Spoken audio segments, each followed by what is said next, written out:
Sir, Ladakh के मेरे भाइयों और बहनों, आज बड़े दुखी हृदय के साथ आपसे रूबरू होना पड़ रहा है।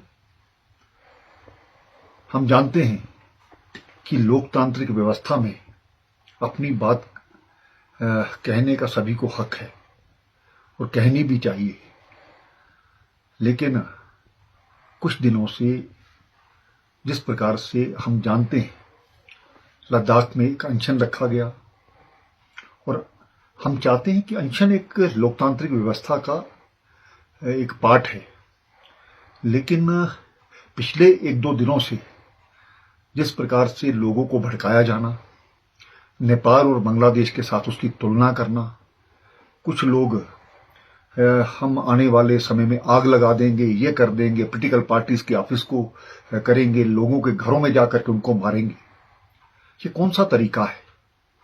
इस प्रकार के जो तरीके हैं इसको हम लोकतंत्र की व्यवस्था के खिलाफ मानते हैं। हम जानते हैं पिछले दिनों से जो एक मांगों को लेकर के बात चल रही है, केंद्र सरकार द्वारा इसकी बात मानी गई और ये कहा गया कि बातचीत को दोबारा से शुरुआत की जाएगी।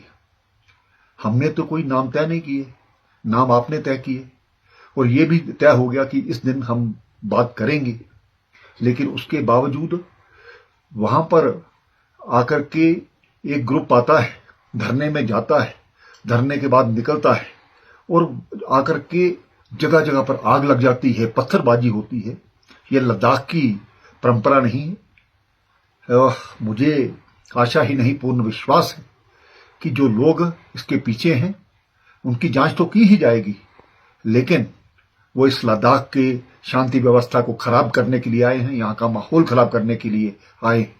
जो आज कुछ जाने गई हैं वो उसके जिम्मेवार हैं। इस प्रकार के लोगों को बर्दाश्त नहीं किया जा सकता। मैं एक बार ये जो लोग भड़का रहे थे, मैं शांति व्यवस्था की दोबारा से अपील करता हूं और जिन लोगों ने आज के इस सभी व्यवस्था को खराब करने के लिए ये कोशिश की, जब हमने सुबह यहाँ पर सीआरपी पुलिस को डिप्लॉय किया था, सिर्फ ठीक है एक बंद का आह्वान किया गया उस व्यवस्था को बनाने के लिए, लॉ एंड ऑर्डर रखने के लिए। वहां पर हमारे सभी जो पुलिसकर्मी हैं उनके हाथ में लाठियां दी गई थी, लेकिन सीआरपीएफ के लोग गाड़ी के बीच में बैठे हैं और उनको जलाने का प्रयास किया जाता है। ये कहां का इंसाफ है? क्या हम अपने जवानों की जान इसी प्रकार से जाने देंगे? उसके बाद कुछ लोग डायरेक्टर जनरल पुलिस जो कि यहाँ की लॉ एंड ऑर्डर को मेंटेन रखते हैं, कई वर्षों से यहाँ पर सेवा का काम कर रहे हैं, उनकी गाड़ी पर बड़े बड़े पत्थर मारे जाना, ये कहाँ का इंसाफ है? क्या इसके पीछे कोई साजिश करने वाले लोग नहीं हैं?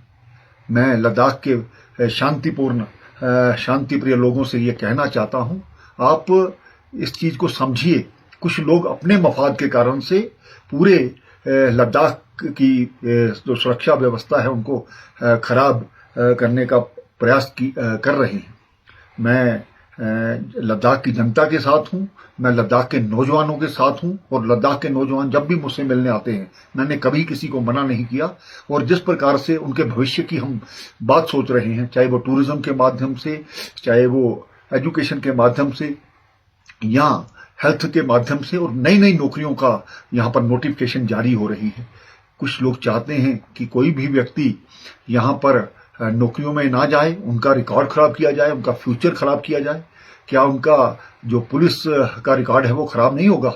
इस चीज को समझने की जरूरत है।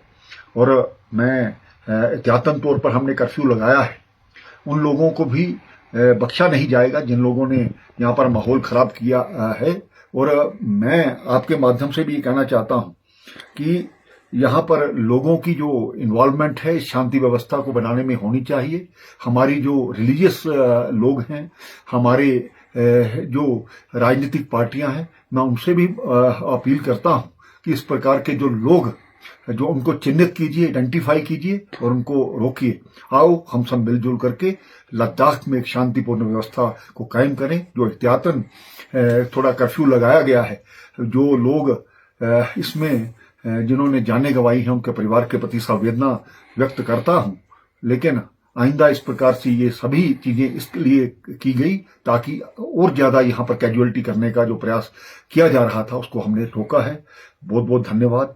हम सब इसके बारे में सोचें और लद्दाख की शांति व्यवस्था बनाए रखें। धन्यवाद।